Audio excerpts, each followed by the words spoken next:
I don't tend to go around going, oh, I'm an artist, you know. But yeah, if as soon as that comes up, someone's gonna. I've been 99.9% of the time. Oh, do you sell stuff? Yeah. Yeah. There's sort of a lot of. Somehow there's a legitimacy to. So I fake it and go, oh yeah. Well, it's easier to avoid. Oh, you know, like, oh no.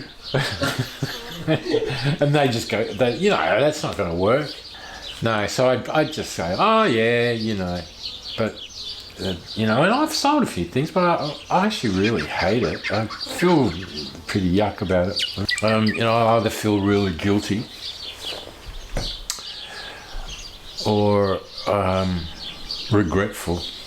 I don't know why. I mean, I don't know why. I've never been in it to sell, really. I mean, I probably might have been wanting to try and sell things when I was a younger man, but that all went by the wayside, really. I think the really important thing to understand about it is that it's really actually a celebration of life. And it's a way of, it truly is a way of celebrating your life every day, you know, for me. Having that opportunity at this point in my life to just spend my time doing that is a real delight. So I think I'm kind of mentally quite tough, you know, and it's been so rich here, you know, really rich in terms of working. We've done some fantastically exciting and interesting things here that have allowed other stuff to happen, you know. So, you know, suddenly I'm going to Armenia, you know. I had the dream of my life, the absolute dream of my life was to work in the Sergei Parajanov Museum in Yerevan, Armenia. That was a blowout, you know, absolute blowout. So, and I think very directly, you know, that was made possible by living here. I mean, one of the things that's struck me of late is that, you know, I've been doing it for such a long time, and it's really got to a point where it's a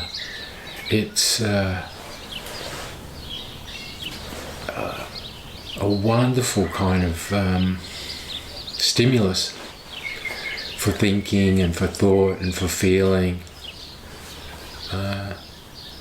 I started to work with this really beautiful Iranian woman, Elnaz Sheshkalani,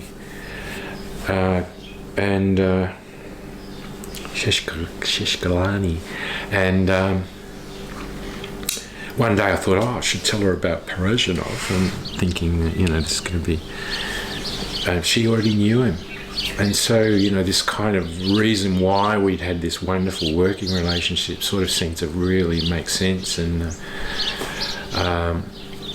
then I discovered there was a Parajanov museum in Yerevan, and I'm thinking, when am I ever going to get to Armenia? It's not going to happen. And a couple of months goes by, and suddenly there's an invite for Elnaz and I to go to Armenia. And I'm thinking, wow, that's brilliant. You know, I'll be able to go to the Parajanov Museum. So that'll be really wonderful. And then the itinerary arrives, and our first venue is the Parajanov Museum. You know, spend time here, really concentrating, and then push out into the world. I'm kind of more interested in going overseas because I got more interest in my work from people overseas than I have in Australia. And I'm glad I've kind of hung in there doing it, because it's sort of at this point in my life, it's like some feedback loop has come into being. And so it's very enriching and fascinating, and you know, in a way, to me, you're making little bits of cosmos, really. You know, that's what we're really doing. you make something, it's part of the cosmos, it's part of the whole thing, and that's pretty interesting. The funny thing with the Parajanov Museum, working in the Parajanov Museum, is that we had lots of problems, lots of kind of technical problems and things going wrong, and I can't help but think that, there's Sergei up in heaven looking down going, well, if you're going to work in my house, I'm going to make it difficult for you, because, he had a really difficult time, and so that was a huge learning curve for me. And there's that sense of, really, it'd be great to make something really fabulous, like that would be really exciting. And if you can't confect that excitement, you can't manufacture that excitement. It's either there and real, or not, I suppose.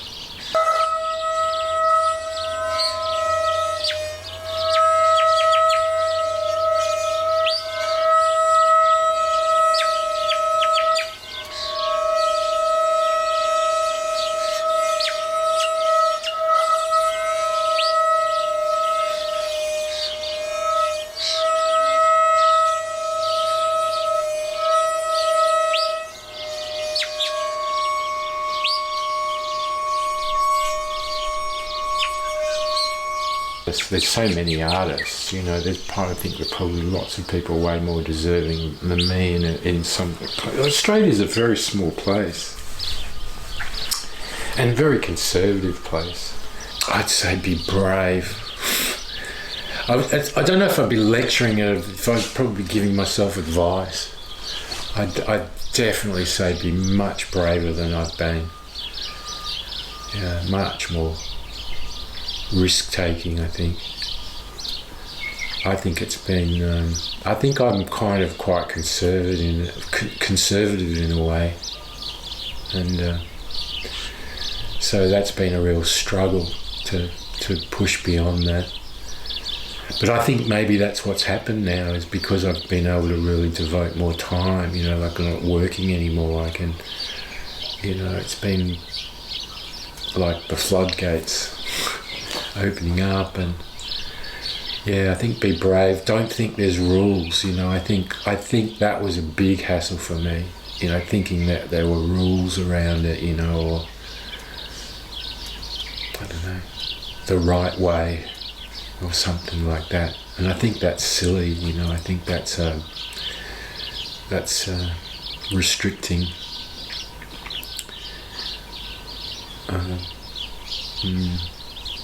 So I've got to follow that. There's something going on there that I don't truly understand.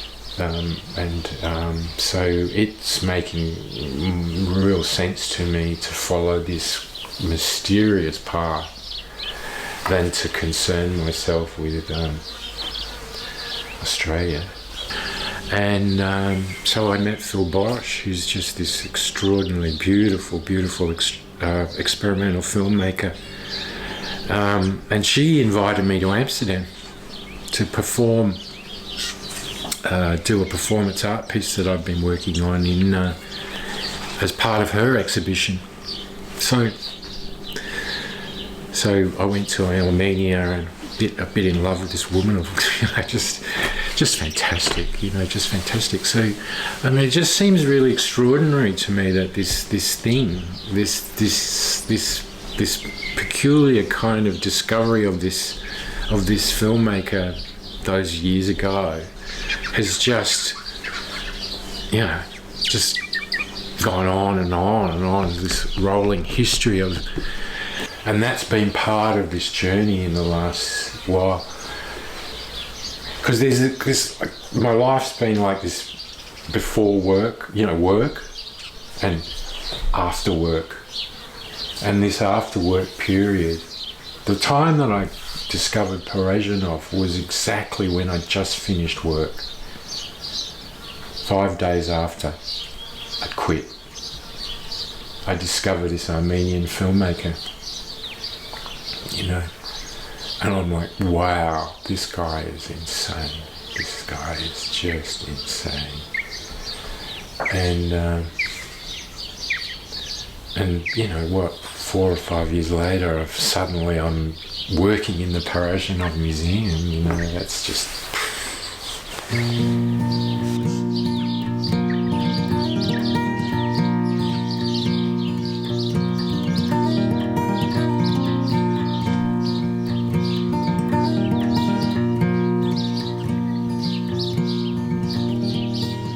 Driving up north on the Trans-Canada Highway.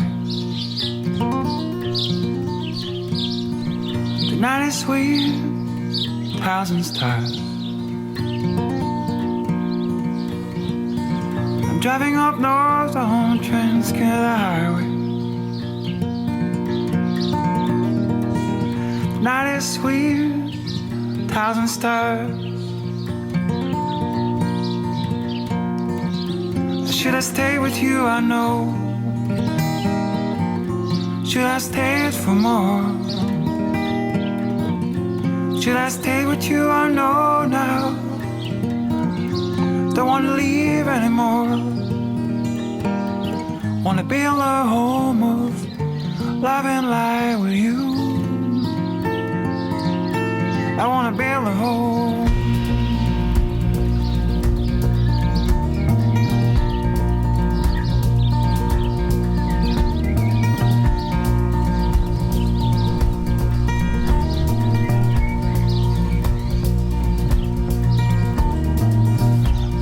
Moon it is playing in the car.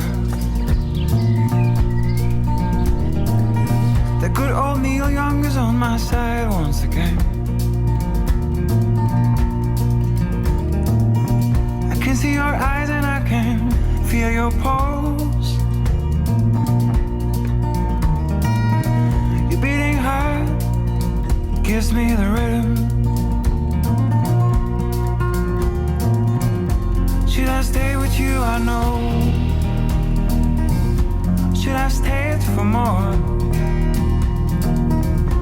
Should I stay with you? I know now. Don't wanna leave anymore. I wanna build a home.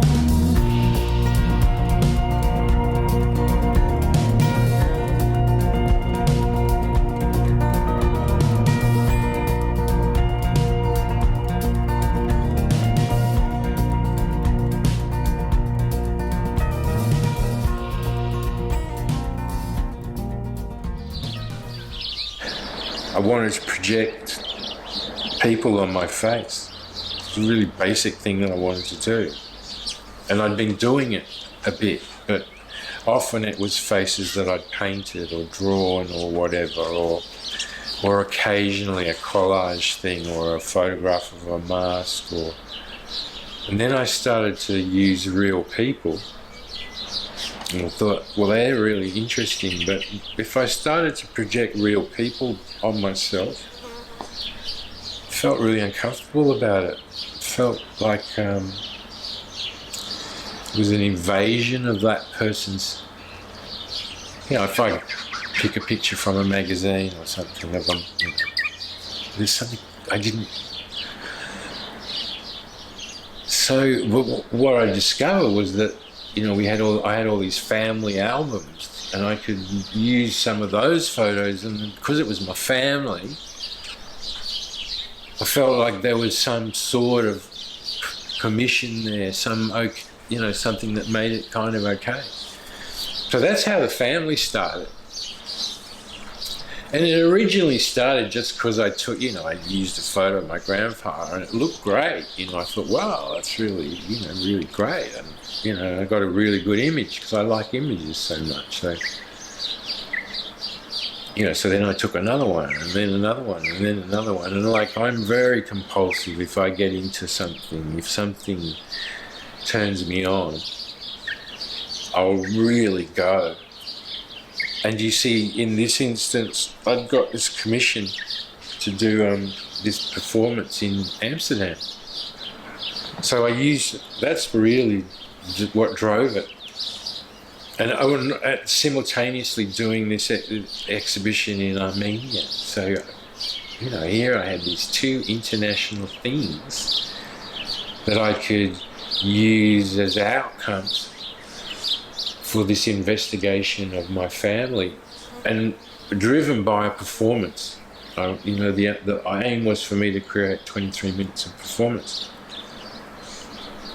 So out of 23 minutes of performance and using projection and projecting the family on myself, I've produced this huge body of work. You can see just stills alone. Then I've got video material, and I've got live performance material. And so it's quite, at least 3 months, about three and a half months. So the point being that, I think there's a lightness to approaching my family. I never was really seriously wanting to go really deep about it. It's just something that happened as a matter of course. And so, and I think there's an ownership of great love and joy. And there's an ownership of great tragedy and pain. One of the things that's important, that comes up for me very strongly in doing this work, is that all the men in my family were soldiers. They've always been soldiers. And it goes back to Waterloo. Goes back to the Crimea, goes back to the Boer War, World War One, World War Two. Always soldiers, always fighting, always in wars, and I think that's had an incredible impact, like a really profound impact on who I am now, and I think it's had a huge, profound impact on who everybody is now. Because I'm just one. That's a story that's repeated and repeated and repeated and repeated and repeated.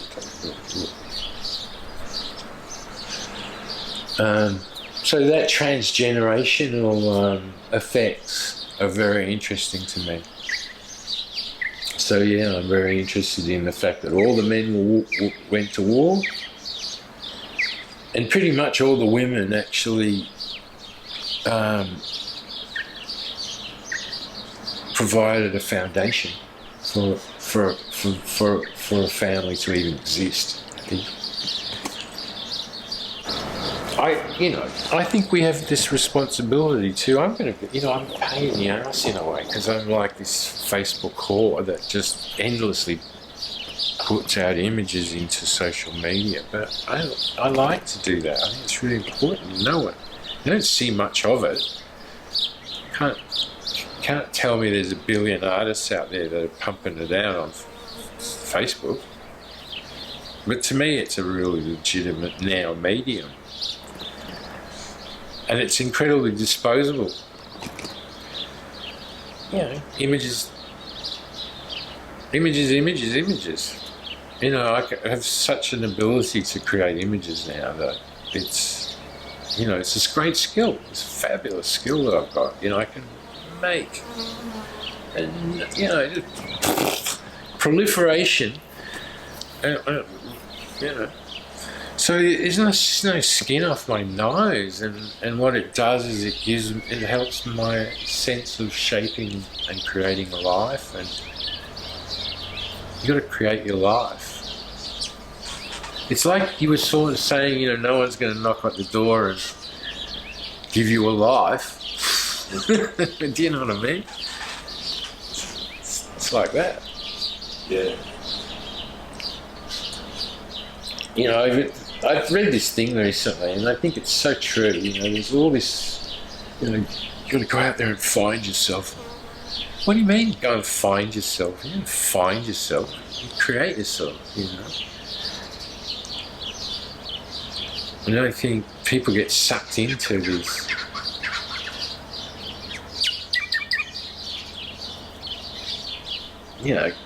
Sounds good.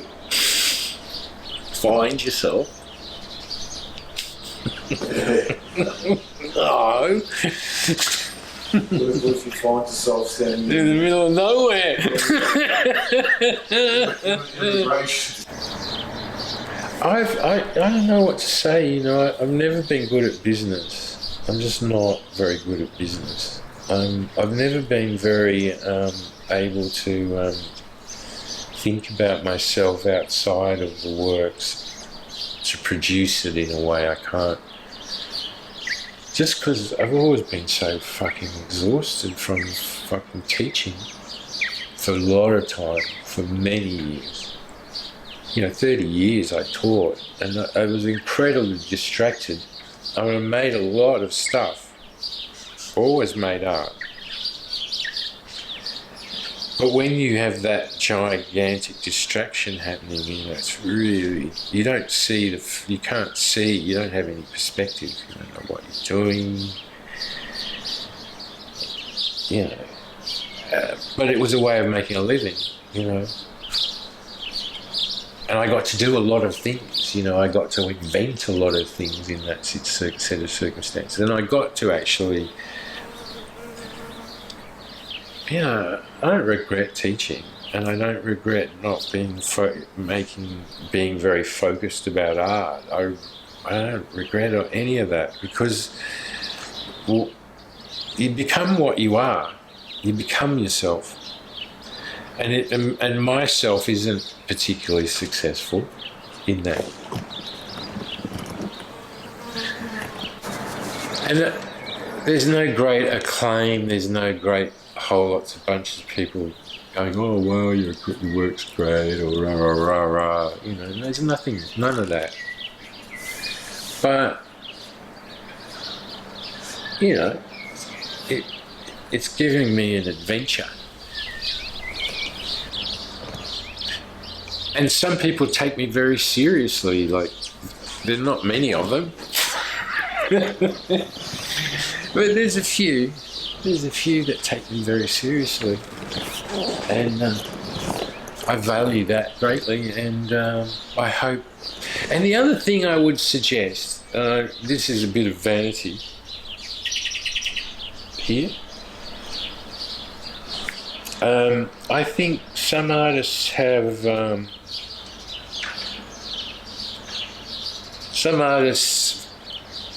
become very successful, and some artists have a huge impact on other people.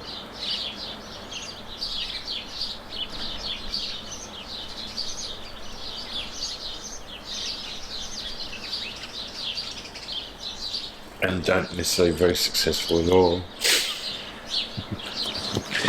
And I think I'm one of those people. I actually think I've had a huge impact on a lot of people. I think I've influenced a lot of people. And that's a very different thing than success.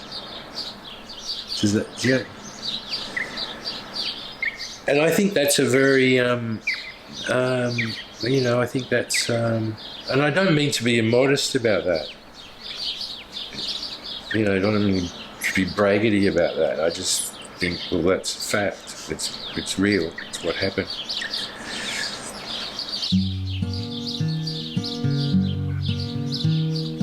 Belly to belly, face to face. Those eyes you take me to the start, sweetheart, sweetheart.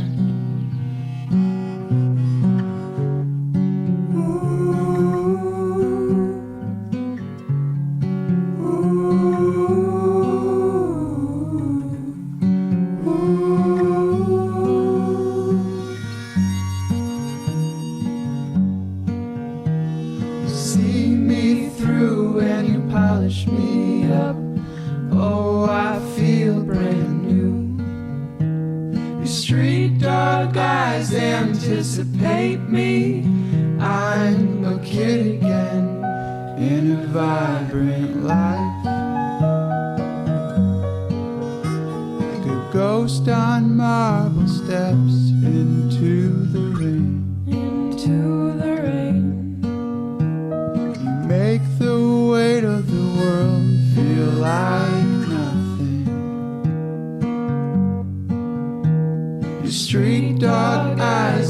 anticipate me. I'm a kid again in a vibrant life.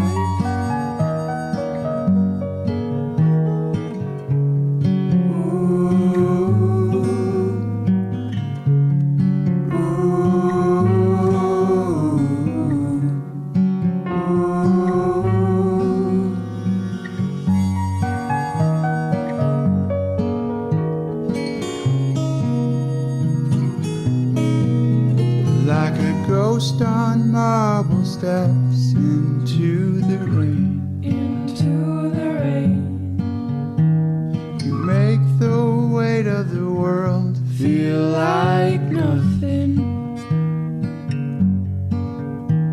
You make the weight of the world feel like nothing. Haven't talked about this very much to people, but I've been working on these fire events for quite a number of years, you know, and we work with lots of different types of people and all sorts of different people. And anyway, I wasn't performing at that moment. I was standing off stage, so to speak. Not it was a stage, but like off the performing area, which is a really large paddock, you know. So I'm standing there, just watching what's happening. I was watching this sequence that I'd constructed, a fire sequence using all this fire imagery. And we were working with these Buddhist monks who were up on the sound stage, which was right on the other side of the paddock. And there's, you know, they had musicians. It's just the whole, all the musical side of this performance was coming from the stage, and in that particular sequence there were these Buddhist monks. So I'm standing there, and they start going into this deep, you know, that deep throat kind of, you know, stuff. And I'm standing there looking, and it's like looking at this fire section that I've been working on. And then suddenly this spark, this blue spark. I mean, there were no fireworks in this sequence. This was just pure flame stuff, you know. There was no, because we used to use a lot of pyrotechnics, but not in this sequence. There was no fireworks or anything like that. All that happened was that I saw this blue spark jump off the stage into the paddock, and then it took like a big leap. And then it took another big leap and landed on the other side of this little gully that I was standing next to. And then it jumped over the gully and jumped in the top of my head. And I was absolutely terrified by it. It really shook me. It shook me to the core. I just couldn't explain it. There was like, and you know, because those things, that something like that happens so fast, you don't know whether you've imagined it or whether, you know, but that's what happened to me. That's what I thought, you know, and I'm just like, and it really freaked me. It really freaked me. And the next day, we were cleaning up the fire event. Normally I would stick around, you know, and stay for a couple of days even, you know, but I just had to get out of there for some reason. Very strange thing.